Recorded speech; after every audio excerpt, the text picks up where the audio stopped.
"You've done enough, Mom. It's time you left." You never expect your child, the one you bathed, fed, sacrificed sleep for, and silently cheered through life, to look you in the eye and say, "You don't belong here anymore."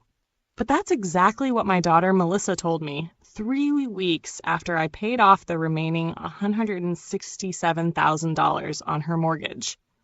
I'm 68 years old, widowed at 54, retired at 62 after 39 grueling years as a nurse. And for all those years, I'd been setting money aside like clockwork, not for vacations or luxury, but to ensure my daughter had a better life than I did. Melissa was my only child. Her father passed away far too soon, and I made it my life's purpose to make sure she had everything. I didn't remarry. I didn't even date. I was too busy working doubles, saving money, and making sure Melissa never went without. When she and her husband bought that modest 4-bedroom in a quiet Connecticut suburb, I offered to help with the down payment. She hesitated, but I insisted. "Just consider it an early inheritance," I told her. They moved in, started their family, and by 2022 had 2 young boys, my precious grandsons, Ethan and Caleb. After a fall that fractured my hip and months of painful rehab, Melissa suggested I come live with them. "It'll be easier for everyone, and the boys would love it," she said. I was hesitant, but I agreed. At the time, it felt like the right thing. Family under one roof. They cleared out the guest room for me. I helped around the house as much as I could. Laundry, groceries, school pickups, reading bedtime stories. I didn't want to be a burden. I'd never been one. I gave them space, paid for most of the utilities, and even helped with grocery bills. Quietly. But then came the conversation that changed everything. It was around Christmas, 2023. Melissa and her husband Greg had been stressed. Mortgage payments were getting tough. Greg's business was slow. Melissa's hours at the law firm had been cut back. I could see the cracks forming.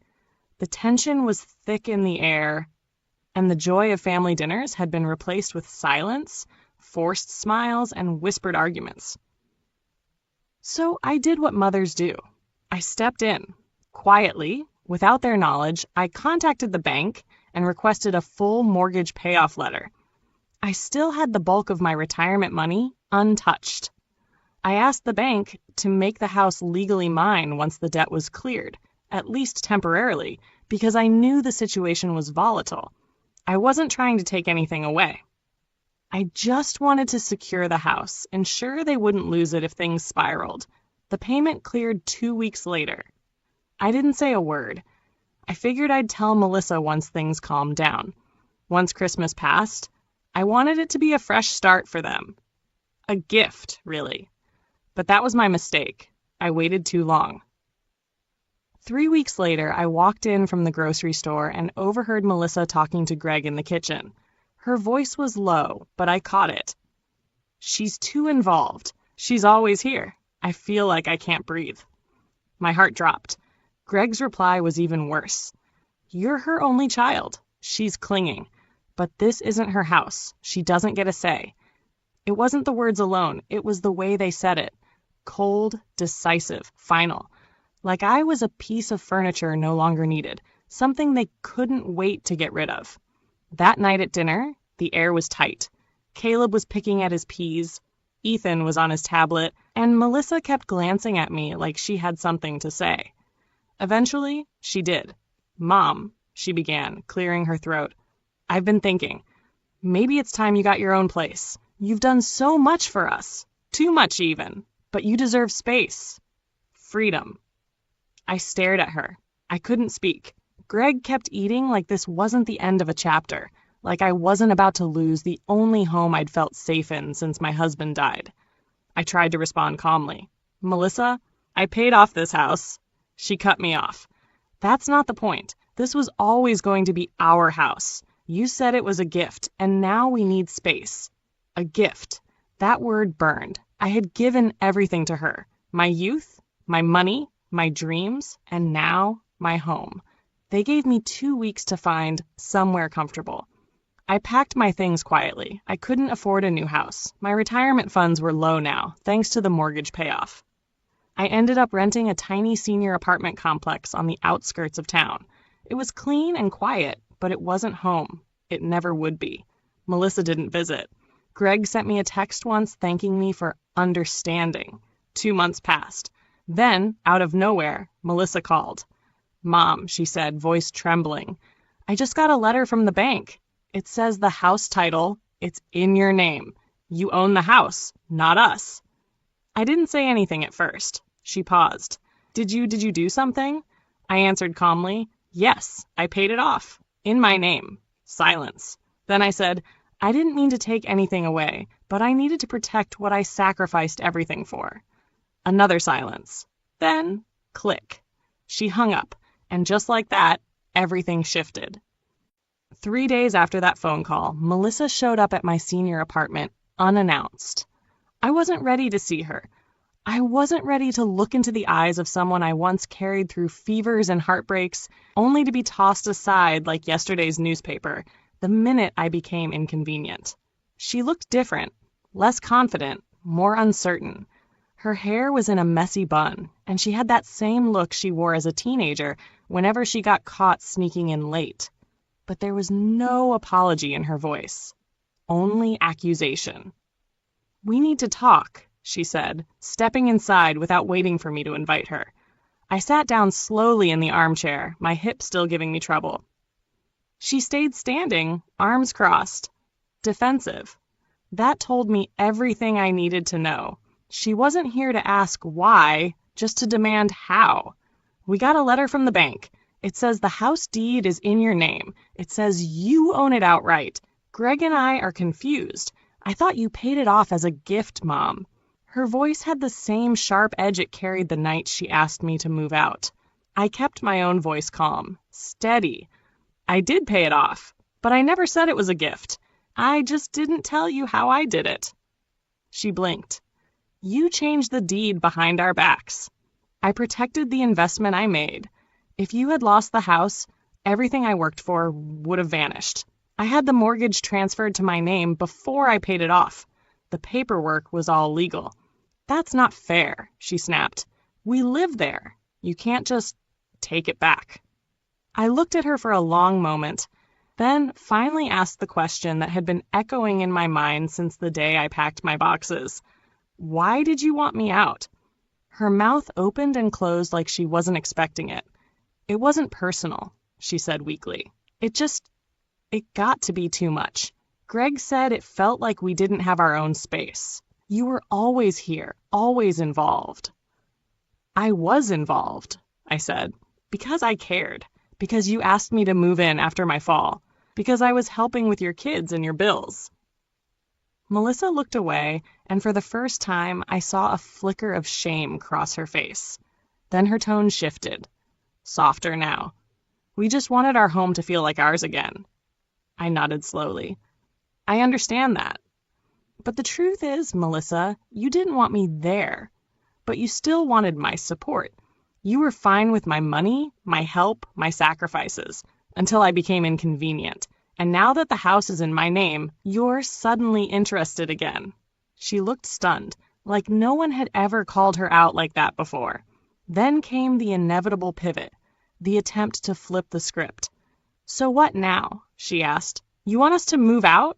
You want to evict your own daughter and grandkids?" I let out a breath. She was playing the guilt card, a card I had written the deck for. "I'm not doing anything, for now," I said, "but I needed you to understand that I'm not disposable. So I don't owe you anything. Not anymore." She was quiet for a long time. Then she muttered, "Greg's going to be furious." That told me everything I needed to know. Even now, she wasn't worried about me. She was worried about how her husband would take it, how this would affect them. Not once did she ask if I was okay, if I had food, if I was lonely. She left not long after, promising to talk to Greg and sort this out. I knew what that meant. They'd scramble to find a loophole, maybe call a lawyer, try to undo what I had legally done. But it was too late. I wasn't trying to be vindictive. I was trying to make a point. I had no intention of kicking them out, but I needed to send a message. That love doesn't come with entitlement. That help doesn't come without appreciation. 3 days later, Greg showed up at my door. Alone. He didn't even say hello. Just stormed in, holding the letter from the bank like it was a death notice. "You think you're smart?" He growled. "You manipulated the system." I raised an eyebrow. "No, I used the system, the same way you used me." That rattled him. He sat down and launched into a speech about how they'd been planning to refinance, how this derailed everything, how unfair it was. I listened quietly, let him vent. When he was done, I handed him a copy of the title document. "It's in my name, but I haven't filed an eviction notice. You still live there, for now." His jaw clenched. "So what do you want?" Ah, there it was.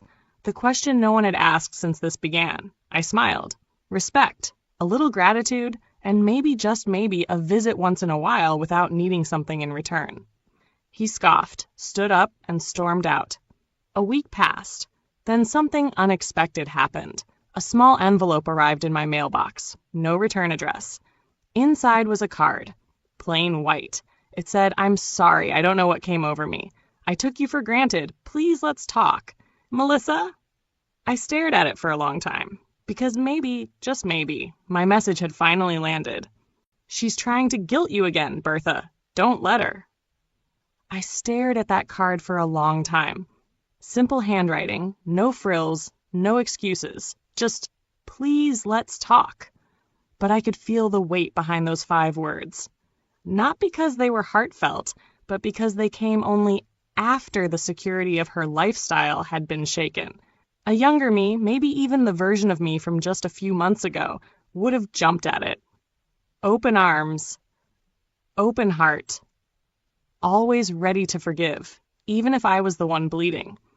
But I'd done that my whole life. This time, I hesitated. I set the card on my kitchen counter and walked over to the small window in my apartment, the one that overlooked the empty parking lot. It was a far cry from the view of the backyard I used to have at their place. The one where Ethan would chase butterflies and Caleb would draw on the patio with chalk while I sipped my tea. My neighbor Eileen, a sharp 72-year-old with a cane that matched her sass, knocked that afternoon and caught me staring blankly. "You look like someone mailed you a ghost," she said, letting herself in like she always did. I handed her the card without saying a word. She read it, then narrowed her eyes. So, the prodigal daughter awakens. "It might be genuine," I said, though even to my own ears it sounded more like a question than a statement. Eileen snorted. "Bertha, she kicked you out of a house you paid for. And now she wants to talk? Honey, that's not an apology. It's damage control." I chuckled softly, but deep down I knew Eileen was right. Melissa had been quiet for weeks after she found out the house was legally mine. Now suddenly she wanted to reconnect? Not when I moved into the cramped apartment. Not when I was adjusting to nights without bedtime stories and mornings without Caleb's giggles. But now. Still, she was my daughter. That little girl with scraped knees and a crooked smile still lived somewhere in her. I hoped. Later that evening, I called her. She picked up on the second ring. Her voice was soft. "Hi, Mom. We agreed to meet at a nearby diner the next day. Neutral territory. When I walked in, she was already there, nervously stirring her coffee, eyes darting to the door every time it swung open. When she saw me, she stood up, hesitant, as if unsure whether to hug me or just say hello. I gave her a small nod and sat down.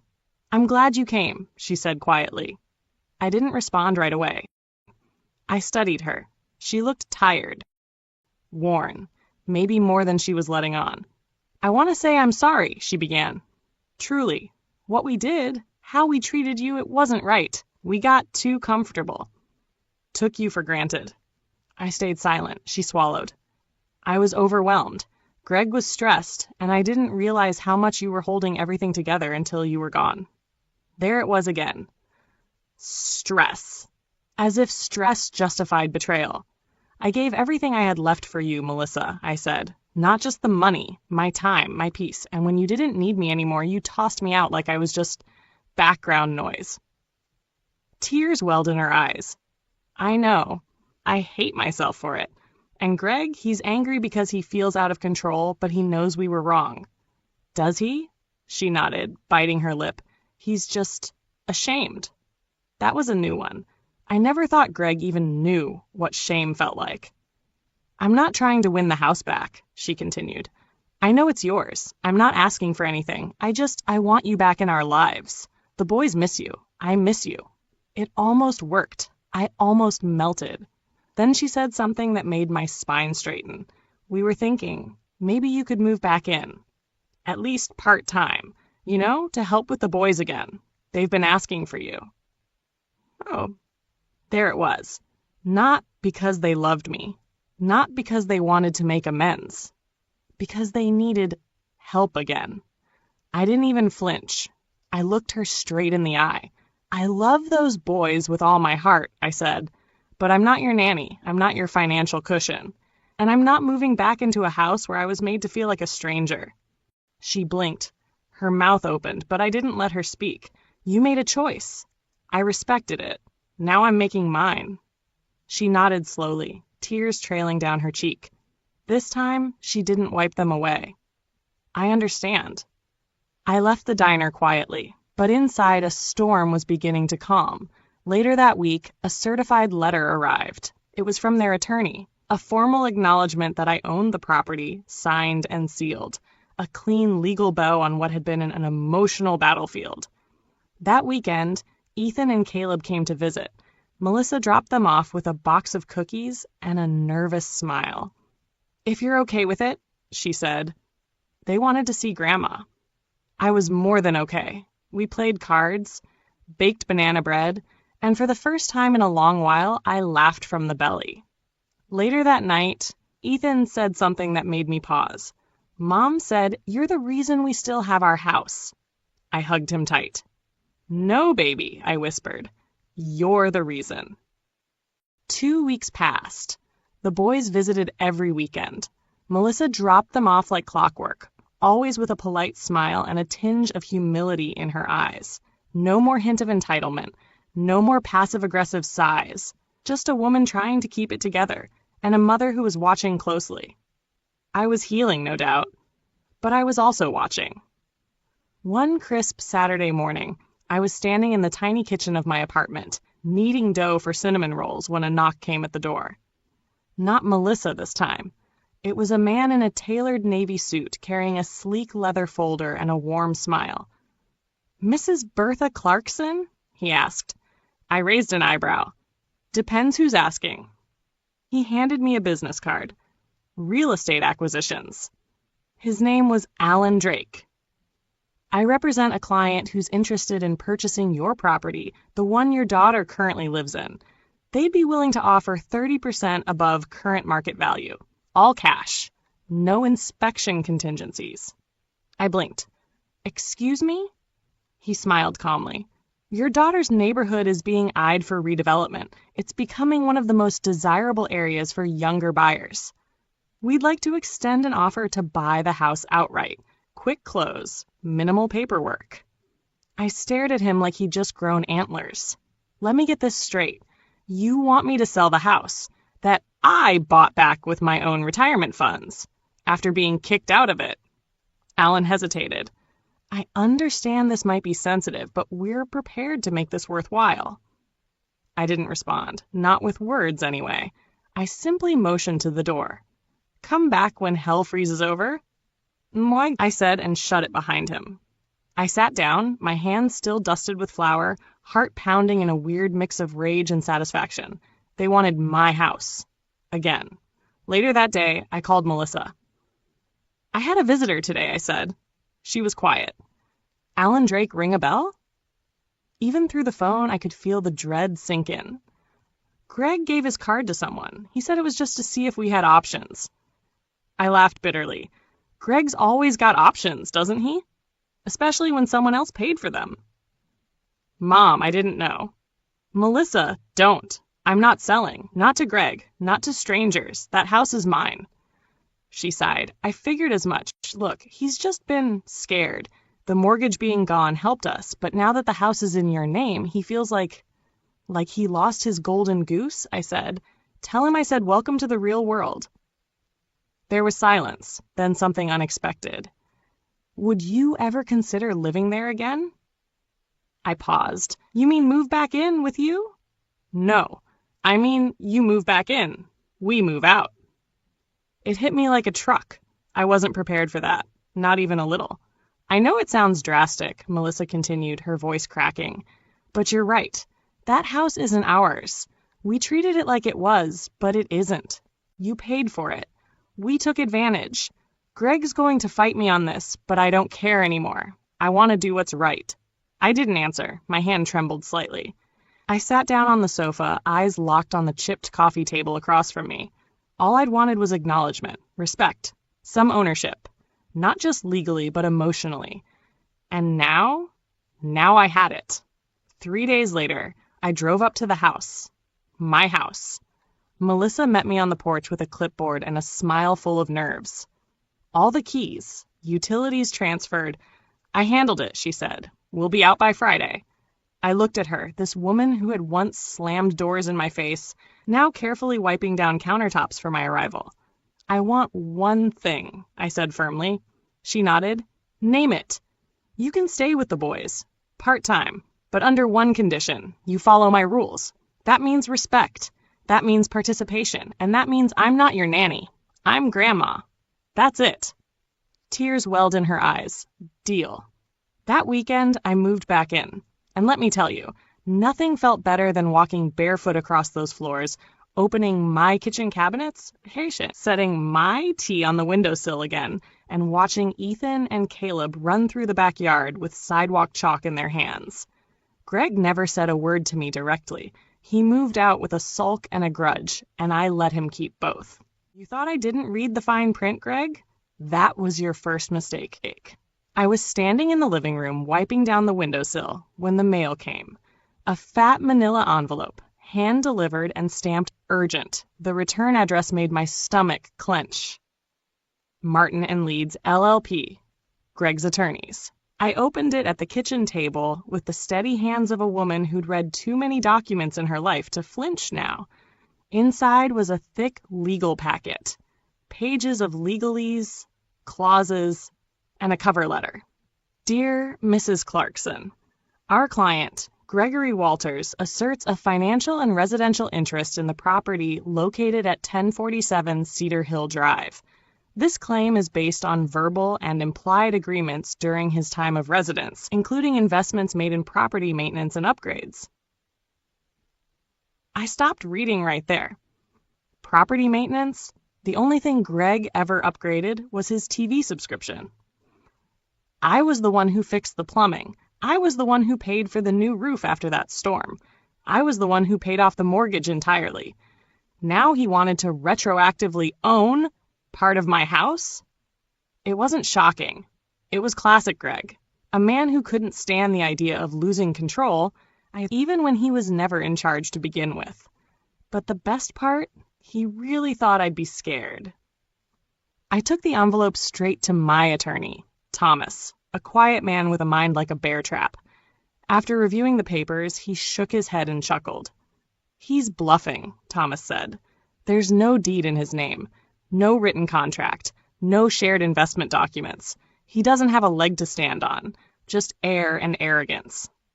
I smiled. That sounds about right. But then Thomas leaned forward, flipping through the last few pages of the original property file I'd brought with me, the one from when I took the house back. Actually, he said slowly, there is something interesting here. He pulled out a page I barely remembered signing. Fine print, back of the last page of the deed transfer agreement. You see this? He tapped. In the event of any third-party claim against the property from a former resident with no legal ownership record, the deed holder has the right to pursue civil damages for harassment contingent upon intent to disrupt peaceful ownership. Translation: if Greg kept poking the bear, I could sue him. And that's when it hit me. I wasn't on the defensive anymore. Melissa came by that evening with the boys. The moment she saw the envelope on the table, she froze. "Please tell me that's not from Greg." "It is," I said calmly. "He's trying to claim part of the house." She looked horrified. "I didn't know. He didn't tell me. I swear, Mom, I believe you," I said, cutting her off gently. "But I need you to understand something. I'm not playing nice anymore.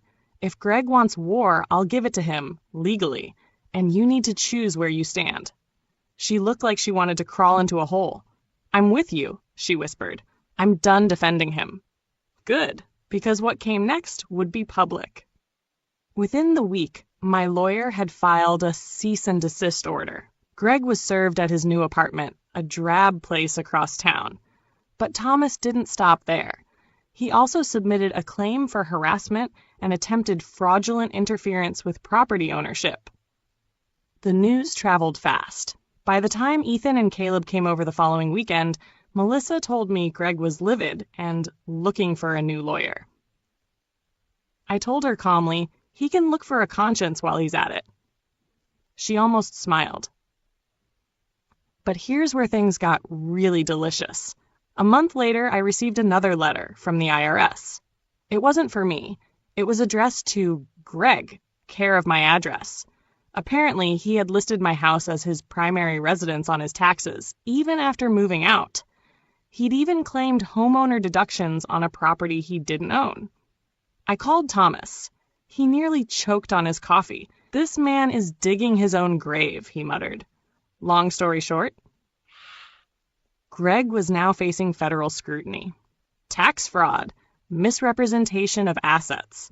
And because he'd submitted those deductions while we were still under the legal audit of the mortgage payoff, there was a paper trail.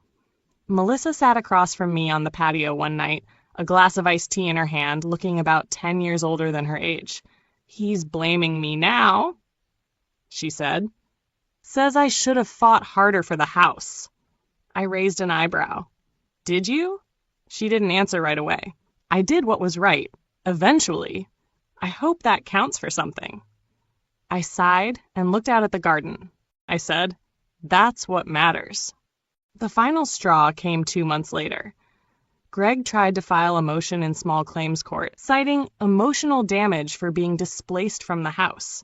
The judge, a sharp woman in her 50s with no patience for nonsense, looked at the paperwork, looked at Greg, then said, "Sir, if you wanted emotional comfort, you should have tried a therapist, not property theft." Case dismissed. I've learned a lot since that first cold night I was told to find somewhere else to stay. I learned who I am when I stopped trying to be needed. I learned who my daughter is when she's no longer under someone else's thumb. And I learned that sometimes strength doesn't come from forgiveness. It comes from consequences. As for Greg, he doesn't come around anymore. Melissa's filing for divorce. Not just because of the lawsuit, but because she finally saw the man I'd been quietly warning her about for years. And me? I'm home. The deed's in my name. The locks have been changed. The garden's thriving. And when people ask how I managed to take back everything I'd lost, I just smile and say, I read the fine print. The end. Or maybe just the beginning.